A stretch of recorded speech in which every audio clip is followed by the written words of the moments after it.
창세기 40장 말씀입니다. 어제는 요셉이 형통한 자가 된 말씀을 나눴죠. 요셉은요, 아버지 집에 있을 때는 형통한 자가 아니었습니다. 참 아이러니합니다. 아버지 집에는 모든 것이 다 갖춰져 있었지만 아버지 집에서는 형통한 자가 아니었는데 노예로 팔려간 다음에 요셉은 노예가 된 다음에 형통한 자가 됩니다. 하나님이 함께 하시면요, 형통한 자가 돼요. 형통한 자는 하나님이 함께 하시면 됩니다. 그것이 이제 39장 말씀이었고요. 오늘 말씀은 그 형통한 자의 진면목을 보고자 합니다. 형통한 자의 진면목. 어떤 사람이 형통한 자가 되는가? 그 사람은 정말 형통한 자일까? 무엇을 보면은 형통한 자가 되겠습니까? 그것이 오늘 우리가 함께 나눌 말씀입니다. 8절 말씀 같이 있죠? 8절. 창세기 40장 8절 같이 한번 읽죠? 그들이 그에게 이르되 우리가 꿈을 꾸었으나 이를 해석할 자가 없도다. 요셉이 그들에게 이르되 해석은 하나님께 있지 아니하니까 청하건대 내게 이르소서. 해석은 하나님께 있다 하는 겁니다. 형통한 자의 진면목은요, 해석은 하나님께 있음을 아는 거예요. 오늘 말씀 내용은 그거죠. 요셉이 감옥에 갇혔습니다. 그런데 이 감옥에 고위직이 들어왔어요. 바로 애굽의 왕이죠. 애굽 왕의 최측근입니다. 술 맡은 관원장, 떡 맡은 관원장 하니까 뭐 별것 아닌 것 같은데 아니에요. 왕의 음식을 공급하는 사람들이 최측근입니다. 왜냐하면 왕의 음식에 독을 넣으면 왕이 죽잖아요. 그것을 막아주는 사람들이에요. 술 맡은 관원장과 떡 굽는 관원장이 아무튼 왕의 최측근이 요셉이 감옥에 갇힌 그 감옥에 들어온 겁니다. 그리고 이들이 꿈을 꾸었는데 꿈의 내용은 그러죠. 어쨌든 술 맡은 관원장이 포도나무가 있고 그 나무에 새 가지가 있고 싹이 나서 꽃이 피고 포도송이가 맺었는데 이 사람이 바로에게 술잔을 드렸다 이겁니다. 떡 맡은 관원장도 꿈을 꿨죠. 흰떡 새 광주리가 있고 그 맨 윗 광주리에 바로를 위해서 만든 각종 떡이 있는데 새들이 그 광주리에 있는 떡을 먹어버렸더라 이겁니다. 이 꿈을 꾼 거예요. 동시에. 그러니까 개꿈은 아닌 것 같아요. 뭔가 의미가 있는, 징조가 있는 그런 꿈 같은데 도저히 해석할 길이 없다 이겁니다. 그런데 요셉이 그 꿈을 해석해 준 거죠. 술 맡은 관원장과 떡 맡은 관원장이 자기들이 꾼 꿈이 어떤 꿈인가 잘 이해가 안 되고 있을 때 요셉이 한 말이 아까 8절 그겁니다. 요셉이 그들에게 이르되 해석은 하나님께 있지 아니하니까 청하건대 내게 이르소서. 다시 말해서 요셉은 어떤 마음이 있었습니까? 해석은 하나님께 있다 이겁니다. 이것이 형통한 자의 진면목입니다. 여러분, 누가 내 인생을 해석해 주겠습니까? 돈 많은 사람이 해석해 줄까요? 장로님 추운 것 같아 이렇게 하신 거 보니까. 트십시오. 좀 추워요. 난방기.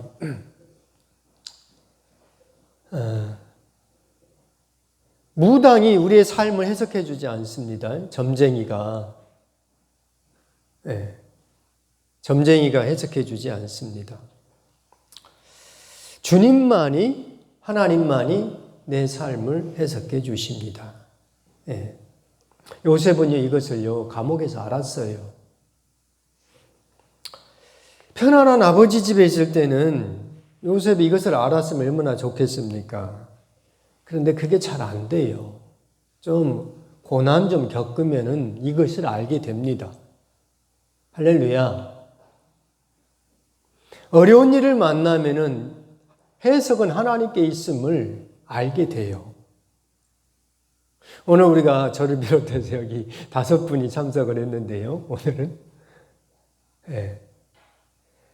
내 인생의 해석을 하나님이 해 주신다 하는 것을 정말 내가 고백할 수 있을까? 그것을 한번 오늘 본문을 통해서 우리가 봤으면 좋겠습니다. 우리가 노예로 팔려가고 또 감옥에까지 갇힌 다음에 이것을 안다. 그러면 안 되겠죠. 그죠? 너무나 어렵고 힘이 듭니다. 비록 노예가 되지는 않고 감옥에 가지는 않더라도 인생의 골짜기를 겪을 때, 인생의 바닥을 경험을 할 때, 하나님이 내 인생을 해석해 주시는구나. 이것을 알게 되면은 내가 어떤 자가 되겠습니까? 형통한 자가 되는 거예요. 그런데 어떤 사람은요, 감옥 아닌 감옥의 할아버지 같은데 그런 인생을 겪어도 자기 고집을, 자기 주장을 꺾지 않고 끝까지 주장하는 사람들이 계셔요. 그런 분들은요, 해석은 하나님께 있음을 고백을 못합니다. 요셉은요, 어떻게 해석은 하나님께 있음을 알게 되었겠습니까? 감옥에, 노예로 팔렸는데 하는 일마다 하나님이 돕는 것을 아는 거예요. 감옥에 갇혔는데, 감옥에 갇히면 어떻게 됩니까? 노예로 팔렸을 때는 그래도 좀 살만하게 됐어요. 가정 총무까지 됐으니까. 그죠? 살만하게 된 거예요. 그런데 여기서 또 한 번 인생이 날벼락을 맞은 거죠. 감옥에 가버린 겁니다. 보통 사람들은요, 그렇게 생각을 합니다. 내는 전생에 무슨 죄를 지었길래 내가 노예로 팔렸는가? 나는 전생에 무슨 죄가 많길래 감옥에까지 갇힌가? 죄 하나도 없는데 내가 왜 이런가 하면 자기 자신을 막 탓할 거예요. 그런데 감옥에 갇혀도 감옥에서 또 총무 역할을 하잖아요. 오늘 제가 이 그림을 조금 하나 띄워놨어요. 예. 카메라로 보여줄 건 없고요. 그냥 설명하면 됩니다. 이게 프랑스 화가 에밀 라누라는 분이 돕는 손이라고 하는 그림을 그린 겁니다. 그림 제목이 돕는 손입니다. 1881년도에 그렸다고 그래요. 할아버지가 있고 배가 있죠. 조그만 배. 조그만 배죠. 조그만 배가 있고 할아버지가 노를 저어요. 그런데 누가 옆에 있습니까? 손녀가 있는 거예요. 손녀. 손녀가 얼마나 열심히 눈으로 한번 잘 보십시오. 노 젓는 일에 집중하고 있습니다. 힘을 다하여 이 소녀가, 소년이 아닙니다. 네. 손녀가, 조그만 어린아이가 한번 너 인생의 노를 쳐보고자 얼마나 애를 쓰는지 눈에 꽉 화가 난 것 같아요. 얼마나 집중하고 있는지. 네. 그런데 옆에 할아버지는 어찌해요? 흐뭇하게. 할아버지가 이 손녀가 노를 막 열심히 짓는 모습을 보니까 할아버지가 귀엽기도 하고 흐뭇하죠. 그런데 여러분, 이 배에 노는 누가 젓는 겁니까? 할아버지가 젓는 거죠. 이 손녀가 노를 젓는 거 아니죠. 할아버지가 능숙하게. 모든 힘을 다해서 할아버지가 노를 젓는 거예요. 근데 이 소녀 아이는, 이 아이는, 그죠? 이 아이는, 저 뒤에 제가 보니까. 이 아이는 자기가 노를 젓는 줄 아는 거예요. 형통한 자는 뭐겠습니까? 내가 노를 젓는 것이 아니고 하나님이 노를, 내 인생의 노를 젓는 것을 그걸 알면은 이 아이는요 편안하게 노를 저을 수 있어요. 눈에 힘을 주지 않고도 할아버지가 다 해주시니까 나는 손만 얹어도 이 노는 가리라. 이렇게 편안하게 배를 탈 수가 있겠죠. 근데 많은 사람들은요 그러지 않습니다. 자기가 인생의 노를 저으려고 힘쓰고 애쓰고 눈에서 살기가 나오고 핏발이 서고 그렇게 인생을 다 가다가 마지막에 가서 하나님이 내 인생을 해석해 주시는 해석은 하나님께 있습니다. 이거 알고 세상을 떠나면 정말 감사해요. 대부분의 사람은 이걸 모르고 떠납니다.